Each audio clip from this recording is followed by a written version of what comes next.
Good morning, my name is This, and today we will destroy a cantaloupe.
You can see my PC specs on the left and on the right metrics of this project, so you can guesstimate if you can even follow along.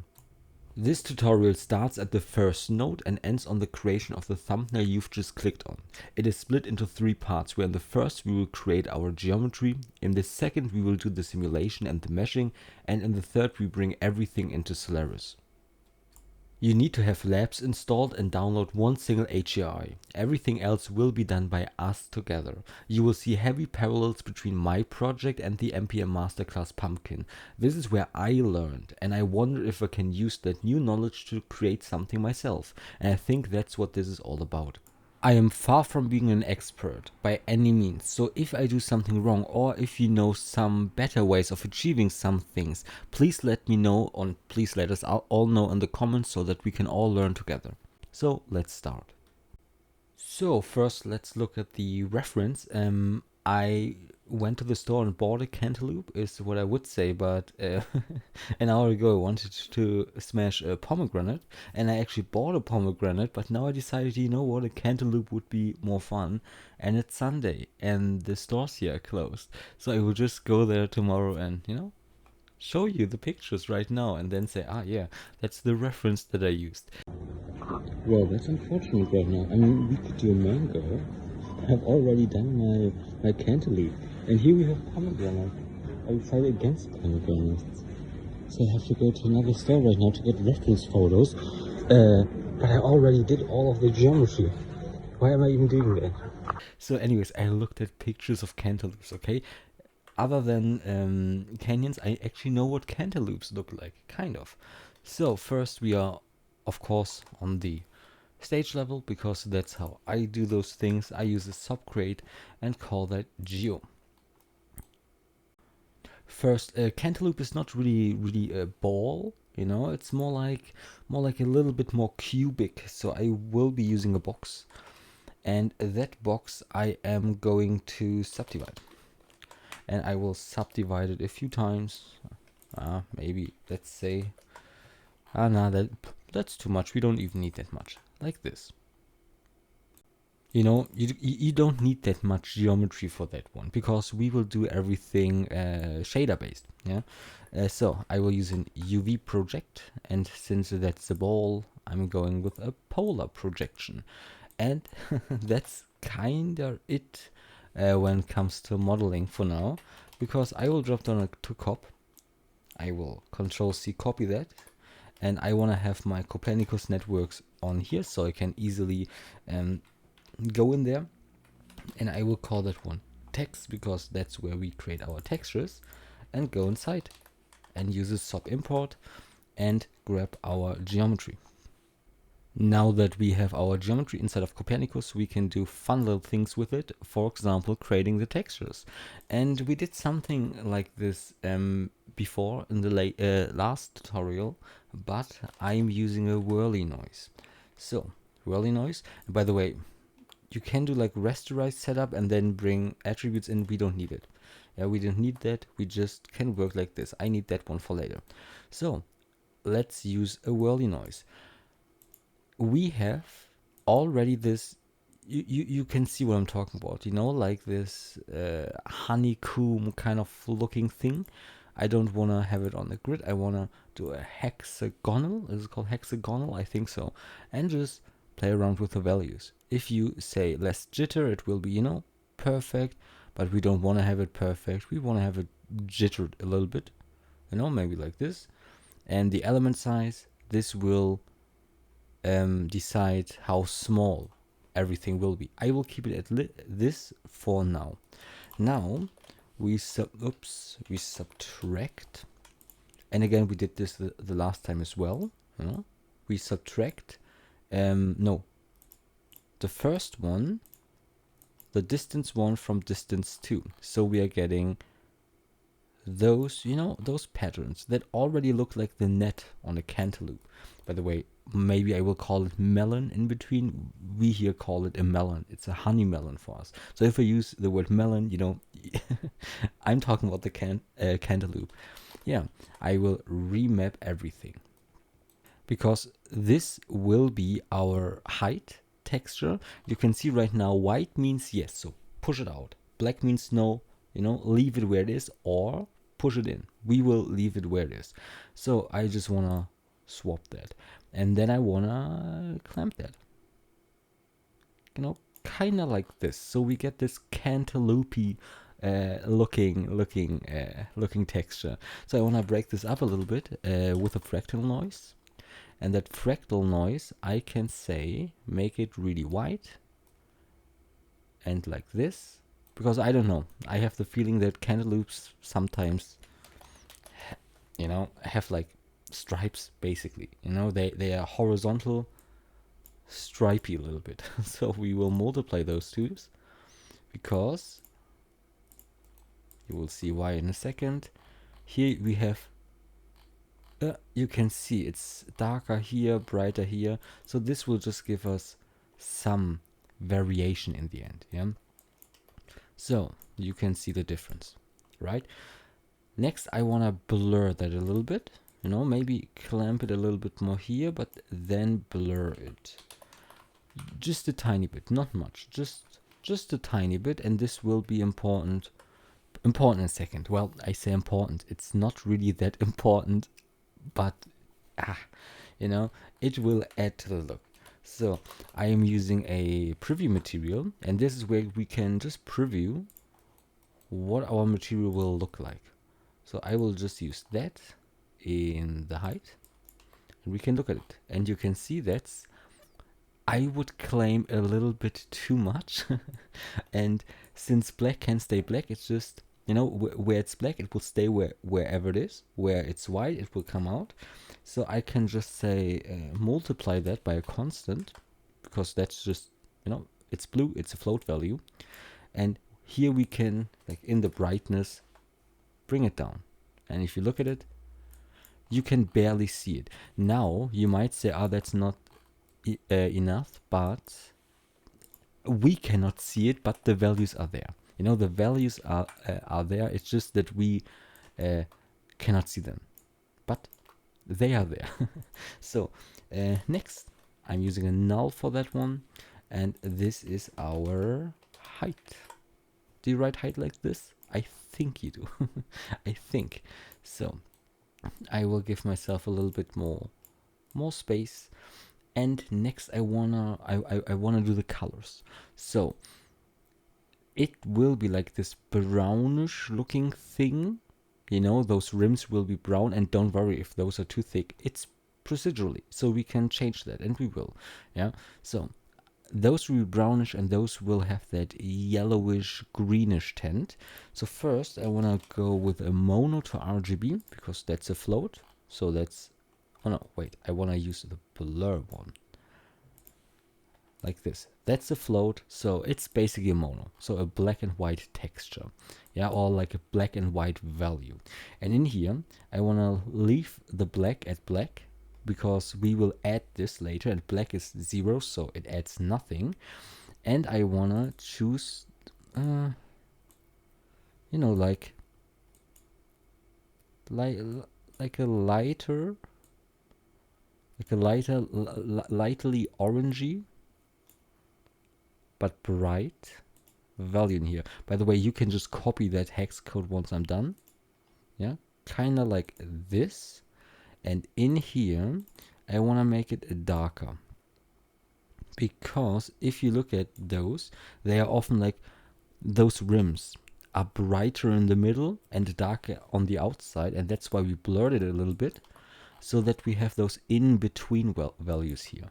So if we just clamp that, you can see we can add some brightness in the middle.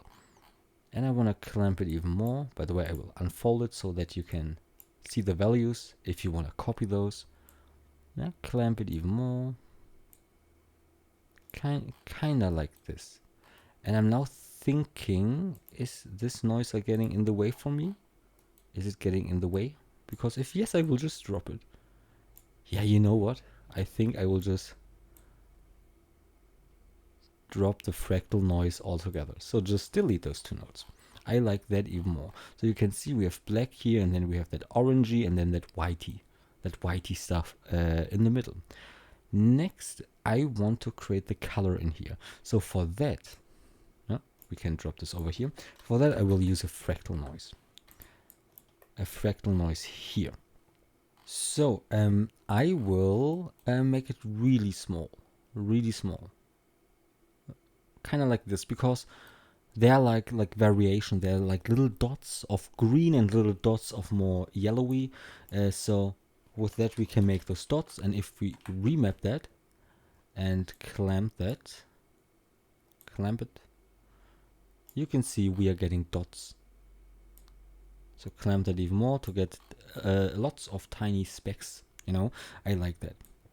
So I will create a mono to RGB again, because this is where I create the color. You know, that's the color of the Cantaloupe, and we will put this on the top of it. So this will be the color.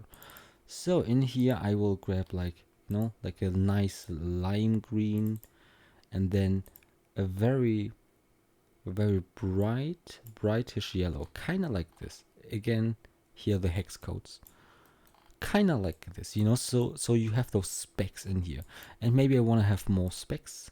If I want to have more specks, we can just lower that.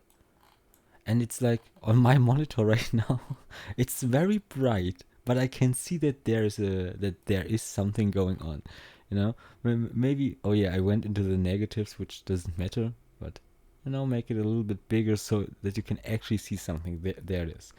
So I will no, I want to use that blur. I want to have my mono to RGB in there, and now I will just add those two together. Yeah, because as I said, that's black, so it's 0, so it adds nothing. So this background, that is the foreground. Let's look at it, and we have it. Now it looks way brighter now.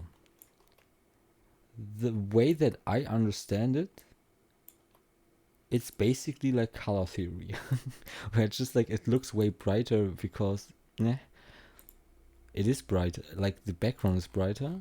But shouldn't it then look darker? I don't know. But this is this is what I want to have, and this is my color. So I can plug this into our base color in the preview material. But don't worry about it. It will look better at render times. Yeah, it will look better in a second. So let's drop down a null. Call that one color.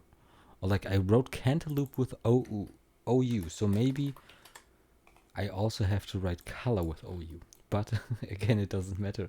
So next I want to have the roughness, because that here will be very shiny, that won't. And I mean, we have the map, you know. Roughness 0, roughness 1, there's the map. Here it is even, we can just use that.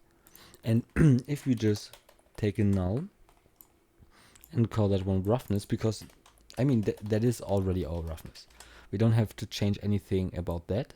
We can plug it into our specular roughness,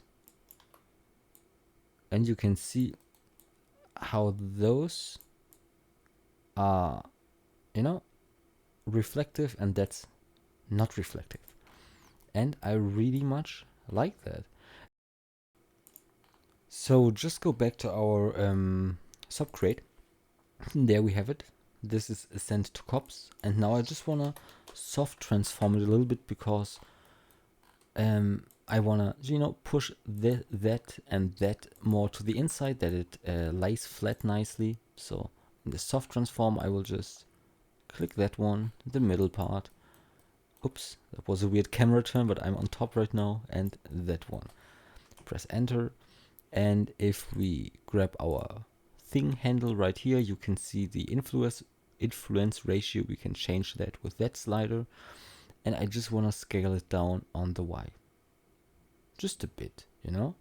Maybe not that much of a radius, just so that it gets a little bit flatter. Just, I mean, it's barely a difference, but yeah. Next, I'm using a mountain, and again, a very small one.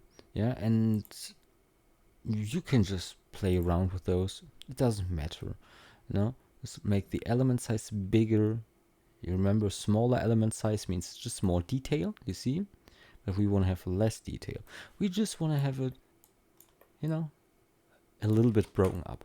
And I really like this one. So next, just drop down a match size to bring it onto the floor. And we are done with our base cantaloupe.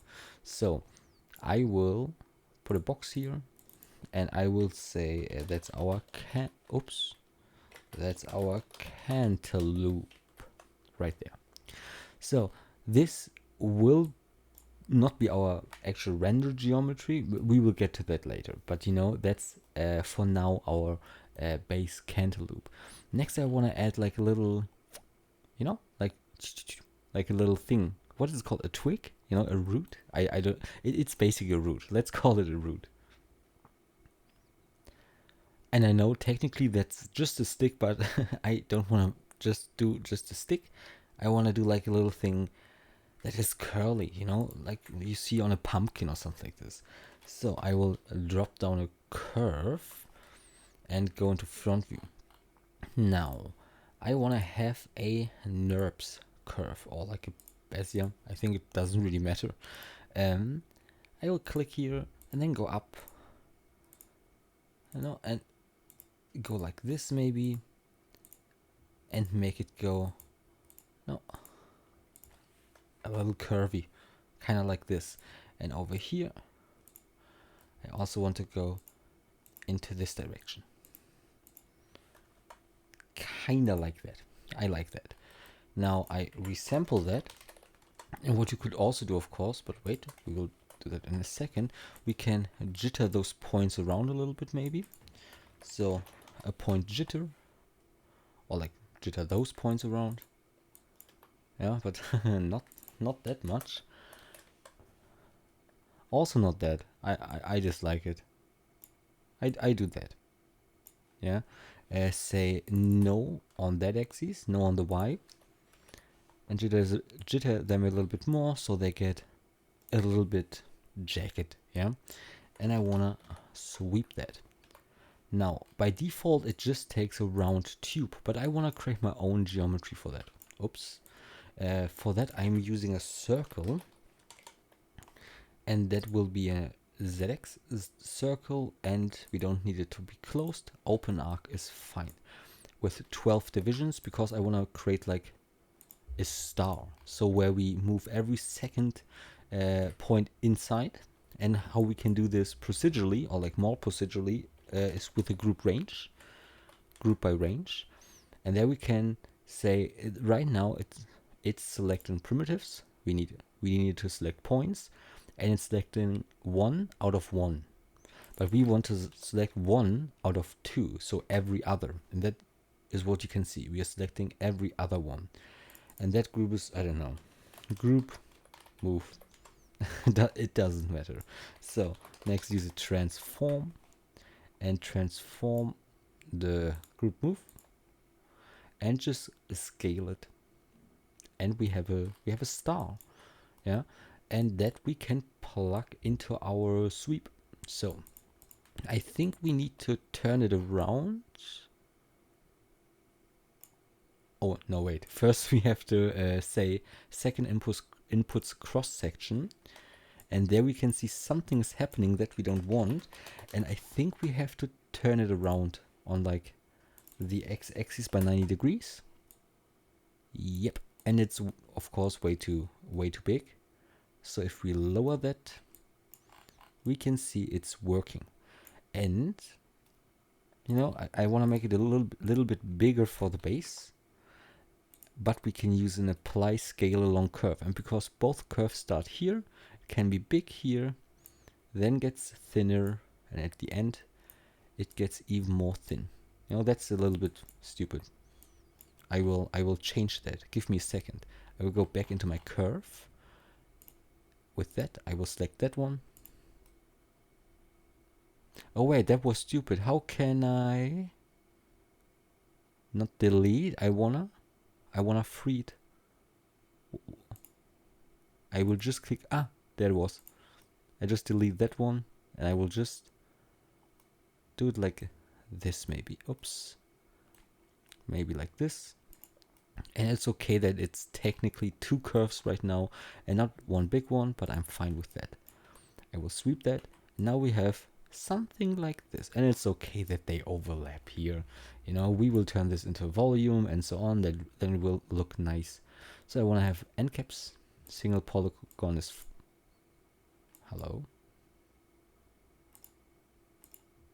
Okay, so apparently we have to say grid, but we can pull this down a little bit, and this will be very fine. I like that it's very jagged over here.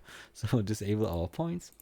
Next, I want to convert this into VDB. So VDB from polygons, and we need to make the voxel size very low. And you can see, by the way, now why I said that it doesn't matter that they are weirdly intersecting over here, right? You can see how it doesn't really matter.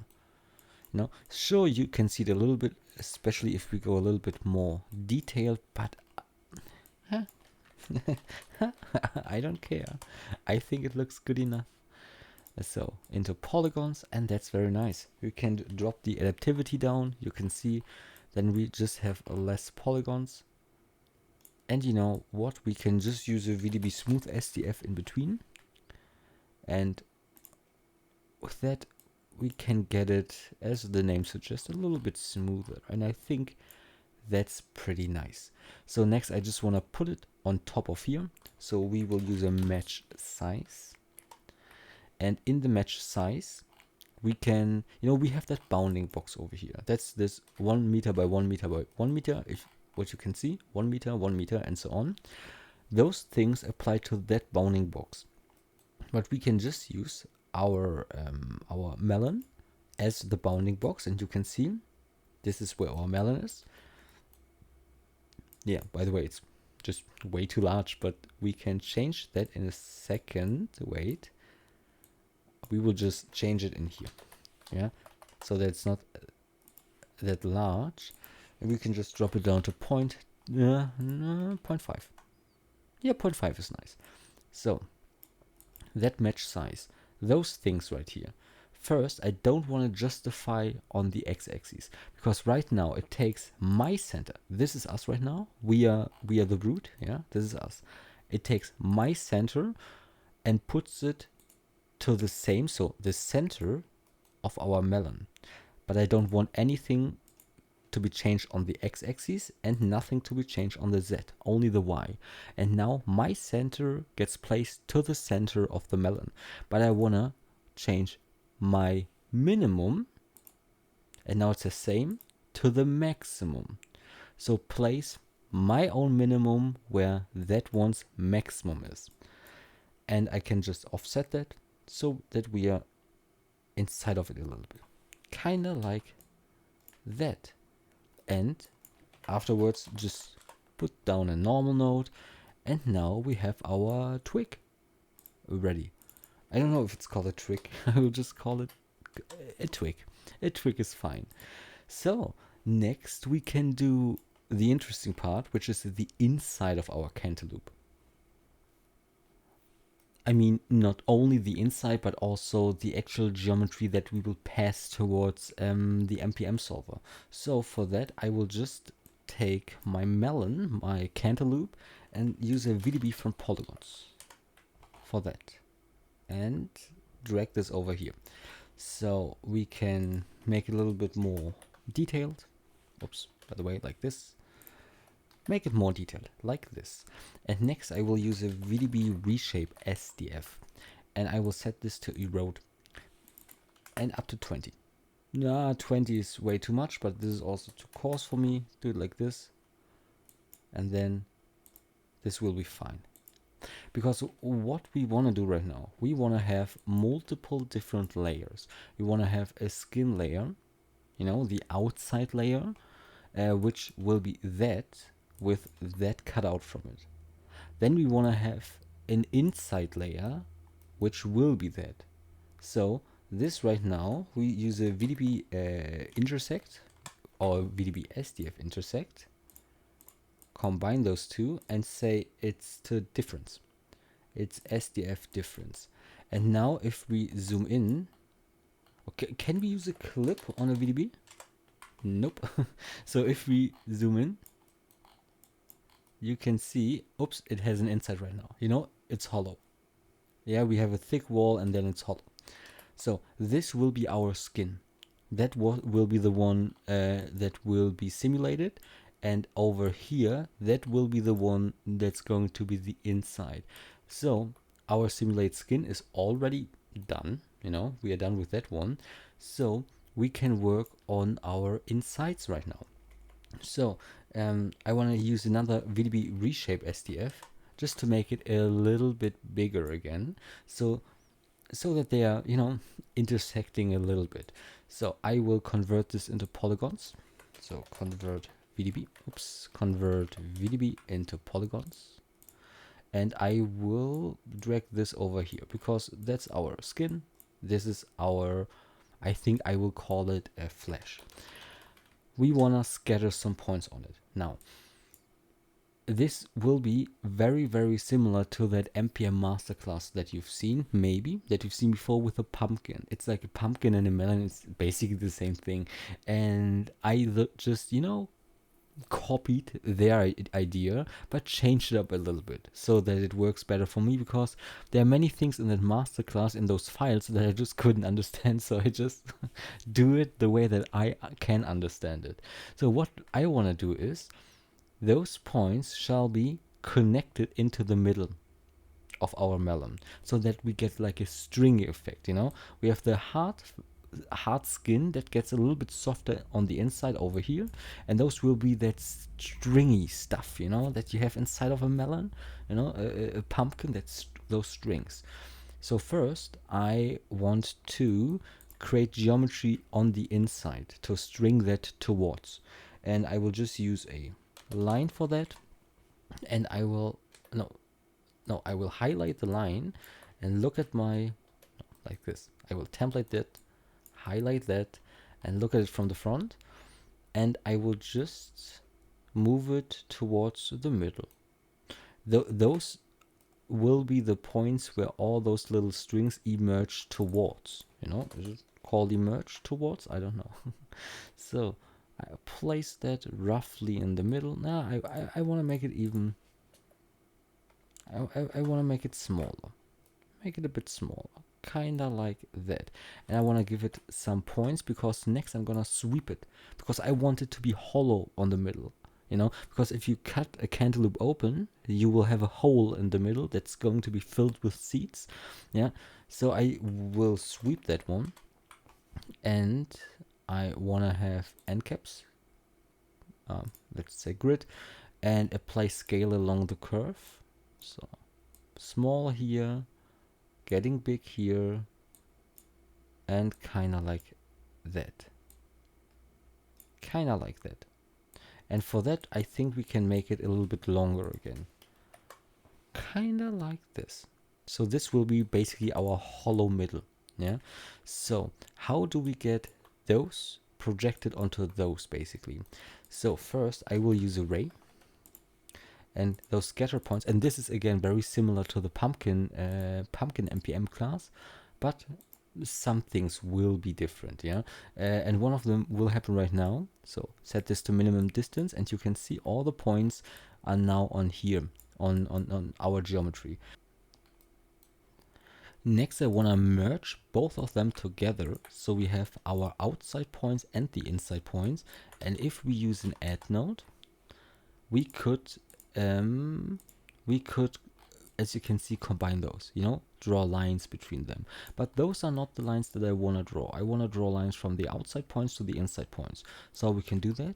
On the scatter node, just use a quick attribute wrangle. Oops. And as you can see, we have PT nums. That's PT nums. So we want to convert this into an ID. I think you don't even have it. No, yeah, you do. Because if we combine those two, you know, PT nums cannot be duplicated. That's our PT nums. And they will all count, you know, they update. They count the numbers. We don't want this. So before here, where we had half the points, we just say I at ID. We want to have an ID attribute equals at ptnum. So if you look at this ID attribute is now equal to ptnum. And if we use that one for the way, you can see the ID attributes are still on here. And if we merge those two, you can see we have 2 zeros, 2 ones, 2 twos, and so on. So in the add node, I say by attribute. And which attribute? ID. And now you can see those are all connected towards their individual copy in the middle of the whole thing. You can see how we are getting that stringy look already. Next, all I'm gonna do is I want to resample all of those lines. So drop down and resample. And you can see how it, you know, cuts everything. We wanna have more points. You know what? We wanna have even more points. Yeah, kind of like this. And now for the final part, let's up the density on the scatter node. I think I even want to have more than that. No, let's just say 50,000. You can drop this. You can drop this lower, but I want to have 50,000. You can see it looks like a white ball, but if we zoom in, oh my god. We are getting some, is it called Moira patterns? Moira? I don't know. No, wait, Moira is an Overwatch character. But you can see we have all those little stringy lines, and that's our flash ready. Yeah, so I want to draw some network boxes again. That's our skin. Let's call it prep skin. Yeah, so that's where we prepped our skin. This is our prep flash. Prep flash. And last, we just need to prep our seeds. So first I wanna scatter on that volume. So I wanna have my seeds not in there, but instead in there. So take that one, points from volume. And there we have them. So activate that to see them better real quick. And I wanna have, of course, jitterness going on. They shall not be, you know, evenly placed. And next, I need normals on those points because I want to have my seeds pointing inwards. I don't know if it looks like this in real life, but I think it does. But I don't know, maybe it doesn't. So on here, on those points, we can create normals. So normal. And we want to have point normals. So look at those. Or do we want to have vertices? We want to have vertices, I think.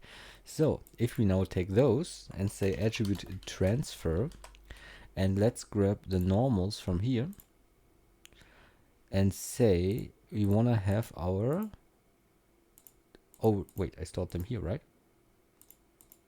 Our normals, then nothing changed because I want to have them on the points like this. You know, like normals, like that. So now those normals point outwards, and we can use this, of course, to turn our seeds around. I think you can see where this is going. Let's pull that one to the side and create our seeds in here. So I will be using a sphere. Let's turn that off, turn wireframe on, and the sphere I wanna squeeze it, you know. I wanna make it look more like more like a seed, you know. And I will leave the height at 0.5 and maybe do it like this. This looks kind of like a seed. Now I can grab those points, maybe only this, and press T and pull them upwards, kind of like that. Next I will say VDB from polygons and drop this down to 0.01 maybe like that, and I can now smooth that. VDB smooth SDF. Where is it? There it is. And maybe that's a little bit too much up. I will change that to kind of like this, or maybe I will just take all of those. Yeah, maybe kind of like this. So smooth it a little bit more. I think this looks pretty nice. And what we can do to get like a rim around it, we can use a transform node from the edit node. In here we will say make it a bit slimmer. No, maybe go down to 0.05 and make it a little bit larger on that one and larger on that one. And then do the same operation on that one, which means now we have a flatter but bigger version. And now just say VDB combine. This is all again pretty similar to what you can find in the MPM masterclass pumpkin, you know. So in here we say it's an SDF union, and you can see we have that rim going on. And maybe I want to make that just a tad bigger so that we can really see our rim. And I really, our rim, please don't take this out of context. So I will just use another VDB smooth SDF. And I think that looks pretty much like a seed. So convert VDB and convert that into polygons. And this is pretty high density, so just drop that. No, maybe not that much. Kind of like that. Why not? They will be I mean, picture that. They will be like that. So, maybe even like that. So it doesn't really matter. This is good enough for us right now. So, if we say copy to points and place it over here, in those in the copy to points, activate pack and instance, so that we only have, how was it? We only have one geometry a bunch of times instead of a bunch of geometry. It's like a Houdini magic. And not Houdini, it's like 3D magic, and this just extremely lowers how much performance everything costs. Like, you can see right now we have 154 points, and if I disable that, we have 470,000, because right now those are just points, and this is one thing is instance on many points, and that would realize all of them. What you can see, if we turn on the wireframe, they are not realized yet. So this is way too large, so I will just use an adjust. No. Oh wait, it was just there. Attribute adjust float. And I want to adjust the p scale. It's set to p scale by default. I want to multiply, not by a constant, but by a random. And I will say my min value will be, just for trying out, 0.01, and the maximum will be 0.02. This is way too... No, is it too tiny? I don't think it's too tiny. We will just add a bunch more. So maybe 0.015 and 0.025. And you can see they are turned the wrong way, because, oops, we need to turn it, I think, 90 degree on the x-axis. Kind of like this. I think they are roughly placed like this inside of a melon, right? I actually don't really know. As I said in the beginning, it's Sunday. I don't have access to a melon right now. So points from volume, just give it more. Yeah, be careful. It's not like half of that equals double as many points. It doesn't work like this. And I quite like this. I want to have more seats in the middle. I don't know if there's, like, I know there are no, you know, loose seats in the middle, but we will add more loose seats in the middle you know, where we have that hole in our strings, so they will fly very nicely. So I will just pull this one. Wait, I will first drag this one to the side a little bit, pull that one to the side, and from that one I want to use another points from volume, like that. And here I will up the grid separation a bit, like this. Not like this, like this. And it's okay that they are, oh wait, we can add a little bit of jitter, that's fine. So I wanna merge that in. They don't need a normal, it's okay if they are all straight in there like this. So if we look at that, we have a bunch more points in the middle. Now we can even go a little bit further than that. So if you now copy the points, you can see a bunch of them hanging around in the middle. And you know, I will up the jitter scale by a bit. And I think this is pretty nice, because in here we don't have that flash, you know. So we will bam, hit them and they will all fly away, which will be really, really nice. But you know what we can do so it doesn't look so weird right now? We can just, oops, we can just merge up here. Like this. You know, this is even nicer, so that they are not as straight looking in there. So after that, let's just bring that down to make it look a little bit prettier. Shift R to turn those around. Oh yeah, that made a difference because of the point number. And now we are done with our seeds. Those are our seeds. And again, we can play with the values, like how many points you want to have. We can do that later. We don't have to do it now. So I want to draw a network box around that one. Let's call it prep seeds. And now I just want to add some nulls so that we can reference things easier. So that's our twig. Yeah, I think we called it twig. Did we call it twig? Yes. I will just use a null. And I want to pull that down and call that in twig, because we will put this into, you know, into MPM. Yeah, that one we don't use that in MPM, but this one will be, oops, like this in skin, and that one will be in flesh, and that one will be our in seeds. In seeds. Now that I think about it real quick, yeah, that's okay. I mean, what we can do, just so that we do it the same thing, the same way everywhere, we can use another VDB from polygons, lower the voxel size a bit more, even a bit more to 0.0025. You know, this is in twig. So now it's all VDBs except that one and that one.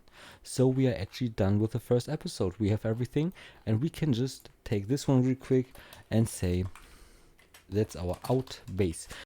Oh, and I completely forgot about the hammer, so let's do that real quick. So grab a cube. That hammer will be really simple. We will not see that much, just, you know, out of just blurry from the motion blur. So I will template our base and use a cube. So first I want to bring it down, just so what would be a nice size for hammer. Maybe something like this. Then I want to no, wait, I want to make it a bit smaller here and then a bit longer. You know, that's what a hammer looks like, I would say. So poly bevel that thing. Now we don't need to look at that one anymore. Poly bevel it, you know, and I set that to chamfer so that I can give it one more. No, I want to do it like that. Yeah, that would be nice. So, oh no, wait, maybe I want to do it like this. Oh yeah, that's the way. And then I want to do it like normal. Let's make it small. kind of like that, and like that, and in here one more, so we get a middle line, and in that poly bevel say we exclude the flat edges. Well, kind of like that, because now we can UV unwrap that. I will be using a UV flatten for that, because we will choose the seams. So I will just start here. What I want to do is basically picture a baseball. You know how those two sides of a baseball fit together? Yeah, I want to just do that real quick. You know, go around, and by the way, shift and A, and it selects the shortest path. Like that, like that, and that, and that, and that, and press enter. What did I do wrong? Every single time. Here, copy those. This happens to me every single time, and put them in here. Am I now? Sorry, am I now? Now it works. What was the issue? I don't even know what the issue was. So now we have UVs going around that, and we can take care of the handle. By the way, we did it the wrong way, which doesn't matter because this is Houdini. So do it like this and do it like that. Now it's facing the correct way. And now I will do the handle, which will be a very simple cube. Very simple. Turn it around on the x-axis. Lower the radius scale until it looks like a handle.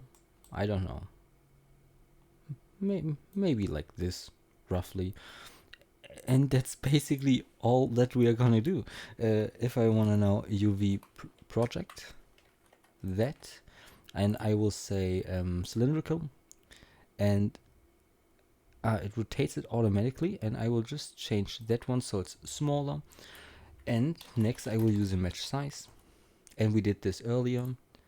I wanna match sizes on the z-axis, so none here, none here. In this case it doesn't matter because it lies perfectly in the middle anyways. And my max shall, no wait, on the z-axis, so my min shall be your max. So my min shall be your max. And that's the hammer. Easy as that. I will give those names because I want to bring them in together into Solaris, and we can assign different material based on a name attribute. So that's our handle, or is it called a shaft? A shaft? I think it's called a shaft.